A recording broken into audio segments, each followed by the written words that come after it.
안녕하세요. 뉴욕 시그널의 크리스 정입니다.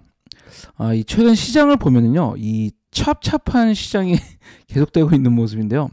이 착잡하다는 게 아니라 영어로 찹찹, 즉 왔다 갔다 하면서 사람 정신만 쏙 빼놓고 실제로는 확실한 변동이나 이제 수익 변동 같은 거는 없는 거죠. 실제로 4월 한 달간 이 S&P 500은 위아래로 엄청나게 많이 흔들리고 오르기도 한 것 같지만요. 주가는 0.4% 정도밖에 오르지 않았습니다. 시장이 확실한 방향성을 보여주지 못하고 있는 이유 지금부터 알아보도록 하겠습니다. 일단 경제가 어느 쪽으로 향하고 있는가에 대한 의구심이 있죠. 일부 지표는 상당히 좋게 나오고 있고요. 이 어떤 지표는 나쁘게 나오고 있어서 이게 회복이 되는 건지 아니면 이제 침체를 향해 가고 있는지 솔직히 알기가 힘든 상황입니다.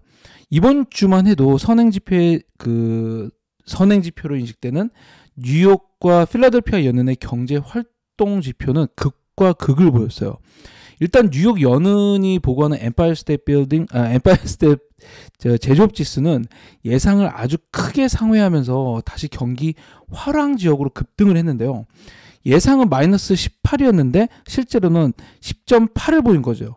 심지어 향후 기대치를 보여주는 신규 주문 같은 지수는요, 몇 년 만에 최고폭의 상승세를 보이면서 오르는 모습도 보여서 지금 경제가 회복을 하고 있는 게 아닌가라는 기대를 갖게 하고 있습니다. 사실 뉴욕 연은의 제조업 지수는요, 미국 경제의 선행지표로 인식되는 대표적인 그 ISM의 제조업 PMI의 선행지표로도 인식이 되는데요. 오늘 발표된 그 S&P 글로벌의 PMI 지표도 굉장히 좋게 나왔죠. 그렇다면 이제 경제가 2분기에 지금 강력한 회복을 하고 있다고 볼 수도 있는 겁니다. 그런데요, 이 필라델피아 연은의 제조업 지수를 보면 또 그게 아니에요. 같은 북동부 지역인데도 지금 필라 연은의 경기 활동 지수는 마이너스 31.3으로 폭락을 했습니다. 심지어 예상치는요 19.3이었는데 그거보다 훨씬 악화된 거죠. 이 필라 연은 지수도 뉴욕과 마찬가지로 그 ISM 지수의 선행 지표로 인식이 돼요. 같은 지역에서 지금 이렇게 차이가 많이 나고 있는 건데요. 다만 뉴욕의 경우 향후 미래 주문에 대한 이 기대 지수는 거의 움직이지 않았다라는 점에서 이게 일시적인 현상일 수도 있다는 분석이 있습니다. 그래서 이런 데이터를 일종의 노이즈라고 할 수 있겠죠.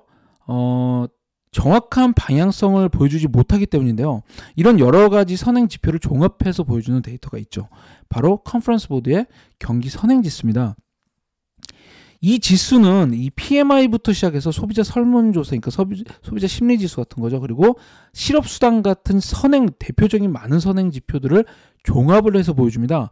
이 경기 선행 지표는 3월에도 마이너스 1.2%로 하락하면서 경제가 여전히 침체를 향해 가고 있다는 것을 보여줬는데요. 특히 이 LEI 지수의 성장률이 마이너스로 향하면 경제는 어김없이 침체에 빠졌다라는 점에서 저는 결국 경제가 침체로 돌입할 것이다 라고 보고 있습니다. 물론 이 외에도요, 이미 수익률 곡선도 역사적인 수준으로 지금 역전이 된 만큼 결국 시기의 문제일 뿐 언젠가는 침체는 곧 온다고 봐야겠죠.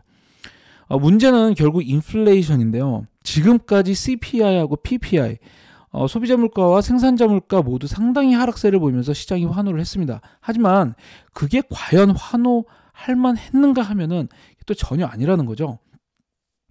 왜냐하면 3월 물가를 끌어내린 원동력은 바로 변동성이 심했던 에너지와 식료품 가격이 하락세 때문이었는데 이게 모두 4월 달에 올랐어요.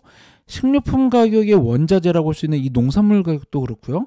유가 같은 경우는 거의 30%가 넘게 올랐다가 최근에 잠깐 빠져서 지금 20% 정도가 넘게 오른 상황이죠. 그런데 이걸 제외한 근원 물가, 이 코어 프라이스는 전혀 내리지 않고 도리어 올랐다라는 겁니다. 4월 물가는 지금 이미 나왔다고 볼 수 있겠죠. 그런데 이게 미국만의 문제는 아니에요. 유럽은 근원 물가가 이번 주에 사상 최고 수준을 기록을 했습니다. 일본도 계속 오르는 추세고요. 이런 선진국들의 근원 물가가 일종의 락인이 되고 있는 건데요. 고착화가 되고 있는 겁니다. 근원 물가가 내리지 않으면 인플레이션은 내리지 않습니다. 연준이 지금 슈퍼코어 인플레이션에 주목하는 이유죠. 그렇다면 연준을 비롯해서 각국의 중앙은행들은 인플레이션을 잡기 위해서 정책을 계속 제한적으로 유지할 수밖에 없어요. 제한적이라는 건 결국 인플레이션보다 기준금리를 높게 유지해서 경제 압박을 주는 거죠. 그렇게 해서 실질금리가 위로 올라가게 되면 시장을 비롯해서 이 경제는 수요가 상당히 약해질 수밖에 없습니다. 문제는 연준을 비롯해서 수많은 국가들이 그렇게 금리를 높게 올렸는데도 미국을 비롯해서 모든 선진국의 실질금리가 아직도 마이너스라는 점이에요. 미국은 지금 마이너스 0.7% 수준이고요. 유럽은 마이너스 2.7%, 일본은 마이너스 3.5%, 영국은 마이너스 2.0%입니다. 여기에 미국은 실업률이 아직도 3.5%밖에 안 돼요. 인플레이션이 잠시 왔다 가는 님이 아니라 안방을 차지하는 지금 안방마님이 될 가능성이 아주 높은 이유죠.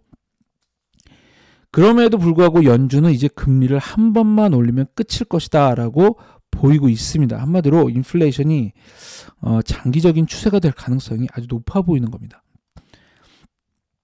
이 자금 흐름은 이제 어떻게 돌아가고 있을까? 이걸 보면은요. 최근 자금 흐름은 아주 재밌습니다. 현금성 자산이 이 머니마켓 펀드로 무려 5조 3천억 달러가 넘는 돈이 무지하게 쌓이고 있는데요. 워낙 안전자산인데다가 지금 연이율이 5%니까 사실 돈 있는 사람들은 이쪽으로 안 갈 이유가 없어요. 그런데 지난주에는요. 머니마켓 펀드에서 돈이 꽤 빠졌습니다. 무려 653억 달러가 나갔는데 변화가 있는 거죠. 8주 만의 유출인데 이게 일시적인지 아니면 큰 흐름의 시작인지는 아직은 알 수 없어요. 하지만 아직 추세로 보기는 어려운 게 이 안전한 5% 이율을 포기하고 갈 만한 자산이 아직 안 보인다는 거죠. 불확실한 주식도 그렇고 채권도 그렇고 아직 불확실하니까. 여기에 연준도 확실한 정책 전환의 시그널을 보여주지는 않았습니다. 재밌는 건 이머징으로 10주 만에 처음으로 자금이 유입되기 시작했다는 건데요.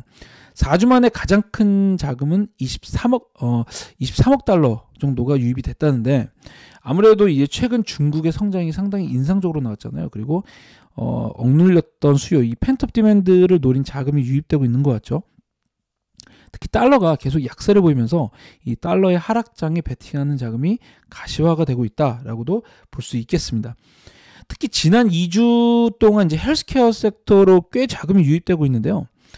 지난주에는 2021년 11월 이후 가장 큰 자금인 18억 달러가 유입이 됐는데 방어적인 성향 때문인지는 두고 봐야 할 것 같아요. 특히 최근 3월 이후의 강세장에도 불구하고 이 필수 소비재 대비 자유 소비재가 계속 흘러내리는 모습을 보이고 있죠. 이건 시장이 랠리에 호응하지 못하고 좀 더 방어적인 투자를 원한다는 겁니다. 현재 이 추세가 더 아래로 향할 경우에 시장이 완전히 방어 성향으로 급격히 돌아설 가능성도 배제할 수 없다라는 점에서 좀 주시를 하셔야 될 것 같습니다. 네, 투자 전략입니다. 일단 큰 그림을 보면 인플레는 고착화가 되고 있죠. 여기에 낮은 실업률, 즉 강력한 고용 시장이 유지가 되면서 구조적으로 장기적으로 인플레이션이 계속 쉽게 좀 떨어지지 않을 가능성이 커 보입니다. 여기에 연준은 곧 정책의 전환을 할 예정이고요. 이건 구조적으로 또 인플레이션의 고착화를 유발할 수밖에 없는 상황이죠. 금리를 계속 올려서 제한적으로 만들면은 인플레이션이 더 죽을 텐데 그게 아니라 금리를 동결하고 이제 놔두는 상황이기 때문에 결과적으로 지난 20년간 우리가 경험했던 저금리 시대는 이제 같다라고 봐야 할 것 같습니다. 국채금리는 심각한 경기 침체가 발생하지 않는 이상 3% 이하 현재의 저점인 3.25% 아래로 떨어지지 않고 유지될 가능성이 높다고 봅니다. 이게 뭘 의미하는가? 금리가 높게 유지되면요. 그만큼 기업과 경제에 가하는 압력도 커진다는 의미죠. 금리가 높아지면 부채에 대한 부담도 높아지잖아요. 한마디로 현재 캐시밸류하고 미래 캐시밸류가 달라진다는 겁니다. 할인율이라는 컨셉인데 지금까지 제로금리 시대의 주가 배수 20배 정도가 평균인 시대였다면 지금은 그건 너무 높아서 부담이 될 수 있다라는 겁니다. 실제로 지난 2000년 이전의 경우에 고금리였던 시대에는 평균 배수가 14에서 15배 정도였다라는 점을 생각할 필요가 있습니다. 현재 S&P 500의 후행 주가 수익률은 20배입니다. 현재 시장이 연준의 금리 인하를 반영하고 있다라는 점도 문제예요. 연준은 올해 금리 인하가 없을 것이다라고 확실히 못을 박았는데 현재 시장은 7월부터 금리 인하가 시작이 돼서 내년까지 무려 200bp 수준의 금리 인하가 있을 것이다라고 보고 있죠. 그만큼 금리도 떨어졌고요. 달러도 약해졌습니다.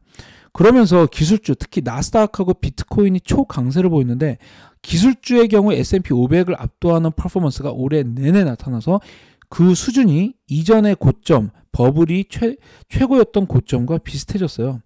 최근 다시 떨어지고 있는데 향후 금리에 대한 시장의 기대가 어긋날 경우에 나스닥과 기술주가 강한 충격을 받을 가능성이 있습니다. 밸류에이션을 보면 빅테크를 주목하지 않을 수가 없는데요. 이 테슬라의 경우 올해 단 한 달 동안 밸류에이션이 2배 수준으로 뛰었습니다. 하지만 실적이 이를 뒷받침하지 못하면서 그 충격을 보시다시피 심각하게 받았죠. 문제는 올해 나스닥을 이끈 빅테크 대부분의 밸류에이션이 위험할 정도로 높아졌다는 점인데요.